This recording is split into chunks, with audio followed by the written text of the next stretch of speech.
بسم اللہ الرحمن الرحیم۔ شروع اللہ کے نام سے جو بڑا مہربان اور نہایت رحم والا ہے۔ معزز ناظرین، جب کفار مکہ نے ایمان والوں کا جینا دوبار کر دیا تو رسول اللہ صلی اللہ علیہ وسلم نے اپنے ساتھیوں سے فرمایا کہ تم لوگ حبشہ چلے جاؤ، وہاں کا بادشاہ انصاف پسند ہے، وہ کسی پر ظلم نہیں کرتا اور نہ ظلم پسند کرتا ہے، اور سرزمین پر اس وقت تک رہو جب تک اللہ تعالیٰ تمہاری مصیبتیں دور کرنے کی کوئی صورت پیدا نہ کر دے۔ اللہ کے نبی صلی اللہ علیہ وسلم کے مشورے پر 15 آدمی مسلمانوں میں سے حبشہ کو روانہ ہو گئے۔ اس وقت کل تعداد مردوں کی 73 جن اور 18 عورتیں تھیں۔ کفار قریش خاموش نہ رہے۔ قریش نے فیصلہ کیا کہ مسلمانوں کو حبشہ سے نکلوائیں گے۔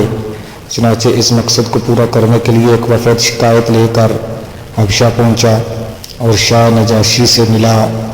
وفد نے شاہ سے کہا کہ باغیوں کو ہمارے حوالے کر دو تاکہ ہم انہیں سزا دے سکیں۔ بادشاہ نے پوچھا ان کا قصور کیا ہے؟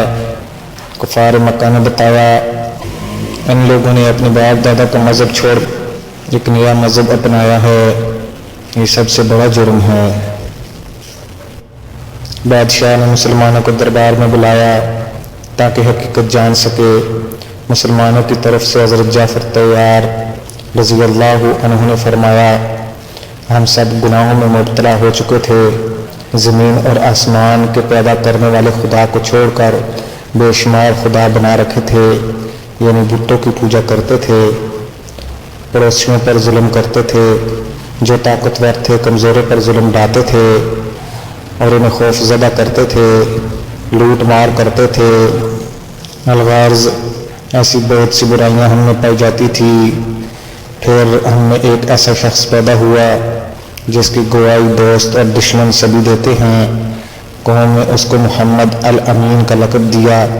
اس نے ہم کو حق کی طرف بلایا، توحید کا سبق سکھایا۔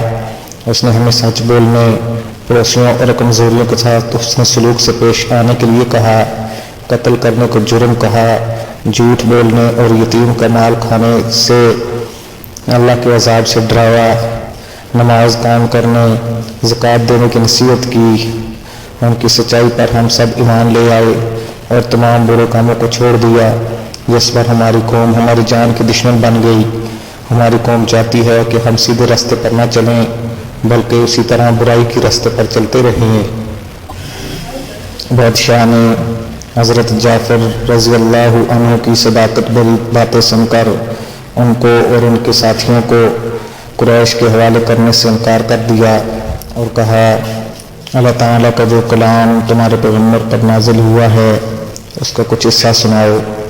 چنانچہ حضرت جعفر رضی اللہ عنہ نے سورہ مریم کی چند آیتیں پڑھیں جن میں حضرت عیسیٰ علیہ السلام کے پیدا ہونے اور ان کی زندگی کے واقعات کا ذکر ہے۔